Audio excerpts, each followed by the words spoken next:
Honorable First Lady, our Madam Shinanthi Singh Rajapaksa, Resident Coordinator, United Nations, Mr. Subine Nandi, Vice Chancellor of the Colombo University, Dr. Kumar Hirimu Regama, officials from the Ministry of Social Services and United Nations volunteers, representatives from the public and private sectors, local and international viewers, especially UNV officials in Germany, and all other volunteers who are watching this launch online through live streaming technology. Representatives of the media institutions and all well-wishers. It is a great privilege for me to address this prestigious gathering on the historical occasion of launching the fully operational unit of the National Voluntarian Secretariat.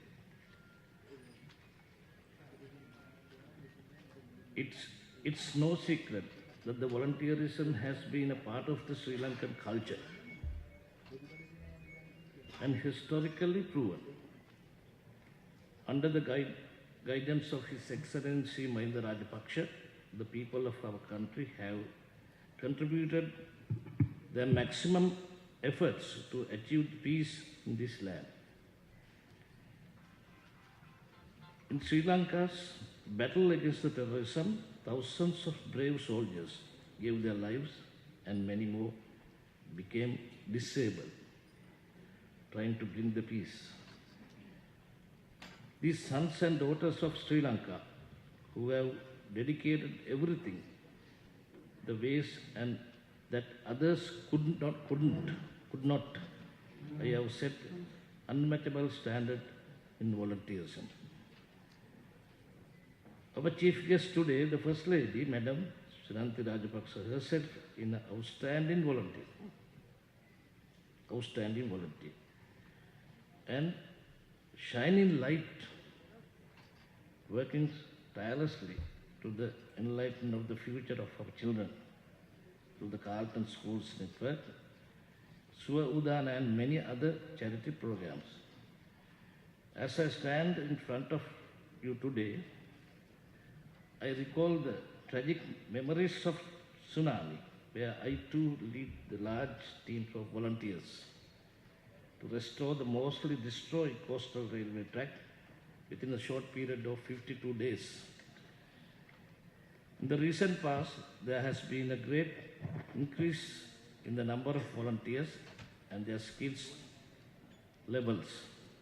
Therefore, we plan to create an active mechanism to increase the important volunteerism.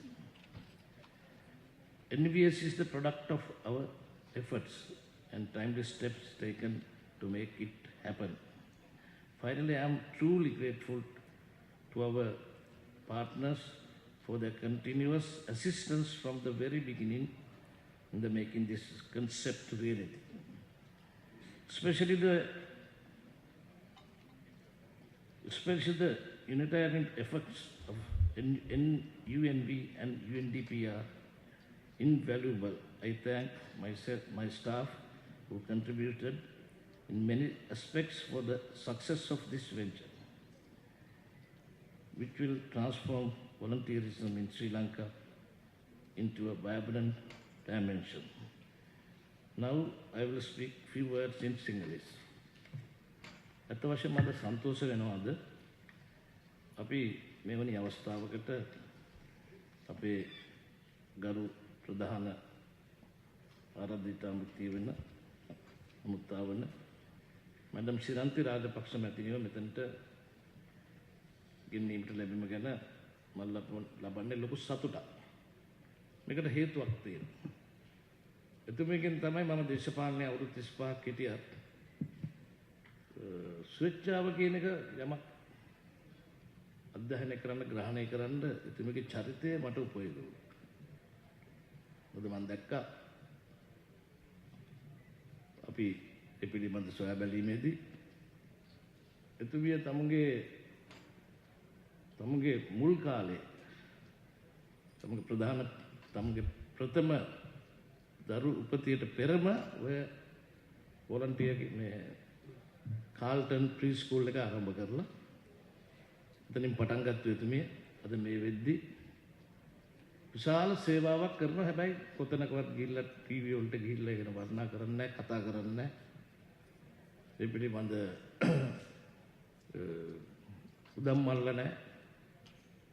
දැන් දවසකට ambulance 8ක් මේ ඊයේ පෙරේදා අපි දැනගත්තා. 8ක් දවසකට ඇරලා ලෙඩ්ඩු ගෙනල්ලා දුප්පත් ලෙඩ්ඩුම ගෙනල්ලා කොළඹට ගෙනල්ලා ඒ කොළඹ හොස්පිටල් වලට ඇරලා හොස්පිටල් 6ක විතර එතුමිය ඉන්නවා ඒ මණ්ඩලේ නොමිලේ ඒ ප්‍රතිකාර ටික කරනවා. ඊළඟට මොනවද? ඊළඟට ළමයින්ට උගන්වනවා තැලසීමියා රෝගේ, ඔටිසම් රෝගේ බෙහෙත් දෙනවා කැන්සර් හොස්පිටල් එකේ. කැන්සර් හොස්පිටල් එකට පළමුවෙන්ම කැන්සර් හඳුනා ගැනීම ඉක්විප්මන්ට් එකකුත් එතුමිය ගෙනත් දුන්නා. ඉතින් මේ දිහා බලලා අපිට සිතිවිලි ආවා. පෙරබඩි ලැන්ඩෝල් මගේ උපදේශකතුමා අපේ ආචාර්යතුමාත් ඒකට ගොඩක් උදව් වුණා කතා කරලා අපි මේ සංකල්පය රටේ පිළිගත් සම්ප්‍රදායක් බවට පත් කිරීමට තමයි අපේ බලාපොරොත්තු. අපි දන්නා මේ ලංකාවේ මිනිස්සු සතුයි වෙන් කරගත්තම මිනිස්සයා විතරයි අනුන්ට පිහිට වෙන්නේ. සත්තු ප්‍රජනනය කරනවා, ගෙවල් හදනවා, වටු වේයොත් ගෙවල් හදනවා, කුරුල්ලොත් හදනවා. අනුන්ගේ කුඩු වල බිත්තරක් දානවා. කුඩුත් අත්පත් කරගෙනවා සමහර කුරුල්ලෝ. නමුත් මිනිස්සයා කියන කෙනා එහෙම නෙමෙයි. මිනිස්සයා අනුන්ට උදව් වෙන්න ස්වච්ඡාම කැමැත්තක් දක්වනවා. ඒ සඳහා දත්ත ඒ කැමැත්තක් දක්නාගේ දත්තත් සේවා අවශ්‍යයේ දත්තත් අපි අද ඉඳලා එකතු කරලා ලංකාව පිළිගත් සම්ප්‍රදායක් ඇති කිරීමට තමයි අපේ බලාපොරොත්තු. සතෙක් තවත් සතෙකුට ස්වච්ඡාවෙන් උදව් කරන්නේ නැහැ. ඒක මිනිසාට පමණක් ආවෙනික දෙයක්. දැන් අපි දැක්කා යුද්ධෙදී. යුද්ධෙදී ආදර්ශයකුත් දුන්නා අපේ නැතිනේ. තමුන්ගේ වැඩිමහල් පුතා යුද්ධෙට එක පුතේ දෙවෙනි පුතා යුද්ධෙට ලබා දුන්නා ස්වච්ඡාව. සමහර රටවල් වල උගත් දෙනෙක් යුද්ධයක් තියෙන අවස්ථාවල ආරක්ෂාව පත්ව තමගේ දරුවෝ තමයි තමන්ට වටින්නේ. වෙන රටවල් වලට යවද්දී එතුමිය ලබා දුන්නා. ඉතින් මම එතුමියට කිව්වා මේක ඔබතුමියගේ ව්‍යාපෘතියක් විදිහට තව ඉදිරියට අරගෙන යන්න මේ UN එකත් එක්ක එකතු වෙලා. අපේ ලේකම්තුමත් එක්ක එකතු වෙලා. කරගෙන යන්න අපි සම්පූර්ණම මේ පිළිබඳ වැඩ කරගන්න පුළුවන් කියලා අපි විශ්වාස කරනවා.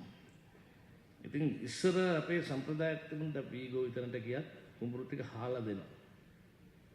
ළමයිනුත් උදව් වෙනවා. ස්විච්චව අපේ ඇඟේ තියෙන දෙයක්. මේක අලුතෙන් අතුල් කරන්න ඕන දෙයක් නෙමෙයි. දැන් නම් හැමතැනම උළු තියෙනවා මේ රටේ. ඉස්සර උළු නැති කාලේ පොල්ලතු ගෙවල් පොල්ලත්තක් හෙවිලි කරගන්න උච්චම ගමේ මිනිස්සු ස්විච්චාවෙන් ඉදිරිපත් වෙනවා. මරණ ගෙදර නිදි මරණ ස්විච්චාවෙන් ඉදිරිපත් වෙනවා. ඒ මිනිහ උස්සගෙන යන හර්ස් නැති කාලේ ඉදිරිපත් වුණා මිනිස්සු. ඉතින් මේ මිනිස්සු ඉදිරිපත් වෙන මිනිස්සුන්ගේ ජීවිතය අර්ථ ගන්නන්න තමයි අපි ක්‍රමවේදයක් හදන්න ඕන කියලා නිගමනයේ හිටියේ. අද සතු බිවි ගැන. නමුත් ඒක සම්ප්‍රදායක් වුණත් ඒක විද්‍යාත්මකව ලෝකෙ පිළිගත් සම්ප්‍රදායන්ට අනුකූලව කිරීමට තමයි අපි විද්වතුන්ගේ සහාය අවශ්‍ය. හදවත් සංවේදී නම් සියලු සංස්කාර ධර්මතාව අනිශ්චිත නම් නැසෙන සුළු නම් තාවකාලික ලෝකයක ජීවත් වෙන අපි අපේ ජීවිතේ ඉතුරු කරගන්න පුළුවන් වෙන්නේ යමක් කෙරුවොත් පමණයි කියන සංකල්පයට අපි සමාජ සේවා අමාත්‍යාංශ කටයුතු කරන්න ඕන. ඒ කටයුතු කිරීමේ පෙරහුරුව තමයි අද කරන්නේ. ඉස්සර අපි දැක්ක මේ අමුණවල් බඳිනවනේ කවදාකවත් කුලියට කරන්නේ නැහැ. මිනිස්සු එකතු වෙලා තමයි අමුණවල් බඳින්නේ. 80ක් මේ රටේ කෘෂිකර්ම කරා. ස්වච්ඡාව ස්ථාපිත ස්ථානගත වෙලා ස්ථාපිත වෙලා තුන මේ රටේ. නමුත් ඒ ස්වච්ඡා සේවකයන් කවුද පිළිගත්තේ? පිළිගත්තේ නැහැ. කෙරුවා අමතක කරනවා. අපි පිළිගැනීමක් තියෙනවා. දැන් බලන්න මද තෙරේසා වැඩ කෙරුවා. මේ නෝබල් තෑග්ග ලැබුණා. මොකද ලෝකෙ පිළිගත්තා. පිළිගැනීමත් එක්තරා විදිහක මානසික සතුටක්. දැන් මෙතන මේ මම දන්නවා ගෙදර තමුන්ට දවසක් මටත් අඬ ගැහුවා මම මේක අද ප්‍රසිද්ධ කියන්නත් උනා. කැමති වෙන්නේකුත් නෑ වා කියනවට. අපි මැතිනි. තමුන්ට ප්‍රස්ථාන කරපු ඒ ගෙදර හිටපු හිතවත් කෙනෙක් වගේ රල්ලා කිරිබත් එක්ක වෙලා බන්දලා දීලා වේල් එකක් ගැලුවේ එතුමිය. ඉතින් අපිට මේ සංවේදීකම තියෙන්න ඕන. ඒ සංවේදීකම නිසා තමයි අපේ රටේ ආගම ධර්මත් සියලු දේවල්ම රැකලා තියෙන්නේ කියන එක මම මතක් කරන්න ඕන. ස්වේච්ඡාව සේවා අපට අවශ්‍ය වෙන්නේ දැනුම දීමට අවකාශ ලැබීමත් මේන් සිදු වෙනවා. මෙතනින් සමාජ පෙළ ගැස්වීමක් සිදු වෙනවා. ඊළඟට තවත් කාරණයක් තියෙනවා. මම අපේ අමාත්‍යාංශයේ සම්පූර්ණයෙන්ම වෙන් වෙලා තිබුණේ දෙන අමාත්‍යාංශයක් විදිහට. සංවර්ධන අමාත්‍යාංශයක් නෙවෙයි. නමුත් අපිට මේක GDP එකට යමක් එකතු කරන්න ඕන. අපේ මේ ප්‍රොෆෙසර් කෙනෙක් මම ඉල්ලා සිටිනවා මේක GDP එකට වැලියු එකක් දෙන්න. මොකද අපි ස්වේච්ඡාවෙන් යමක් කරුවත් ඒක වටිනාකමක් තියෙනවා. ඒ වටිනාකම අපේ GDP එකට එකතු කරන්න පුළුවන් වුණොත් මගේ අමාත්‍යාංශයේ සංවර්ධන අමාත්‍යාංශය බවට පත් කිරීමට ලොකු සන්තෝෂයක් තියෙනවා. එතකොට ඒකත් සංවර්ධන අමාත්‍යාංශය බවට පත් කරගන්න පුළුවන්. ඊට වැඩි මම කතා කරන්නේ නැහැ. ප්‍රාර්ථනාව ඒකයි. අපි ප්‍රාර්ථනා කරනවා සාර්ථක වෙන්න කියලා.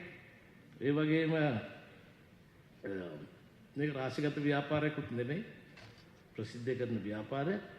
ඒ ව්‍යාපාරය උදව් කරන්න බොහොම ලෑස්ති. දැන් තමත් අපි නොයෙකුත් වැඩ පිළිවෙල හදලා තියෙනවා. අවසාන කාලේ තමුන්ගේ වියපත් කාලේ තමුන් අදහන ආගම ඒ මූලස්ථාන බැලීමට මිනිස්සුන්ට ආසාවක් තියෙනවා. ඒකත් දැන් මේ ස්වේච්ඡා සංවිධාන හරහා අපිට කරන්න පුළුවන්. තමුන්ට යන්න බැරි නම් අනුන්ට උපකාර කරන්න පොඩි කන්ට්‍රිබියුෂන් පවා දෙන්න පුළුවන්. මොකද අපි දැන් ඒවා අපි වැඩ පිළිවෙලට රසක් කරලා තියෙනවා. මම හිතන්නේ මේ සුදුසු අවස්ථාවක් නෙමෙයි කියන කතා කරන්නේ. ඉතින් මේකෙන් අපිට කළ හැකි දේ බොහෝයි. මිනිසුන්ට උදව්වන්න පුළුවන් හැකි දේ බොහෝයි. ඉතින් ඒකට අපි වඩාත්ම මම අද සතුටු වෙන්නේ කවදාවත් ටීවී එකට ගිහිල්ලා යමක් නොකියන. තමුන් කරන දේ මේ අතින් කරන දේ මේ අතට නොදෙන්න විදිහට කරනවා.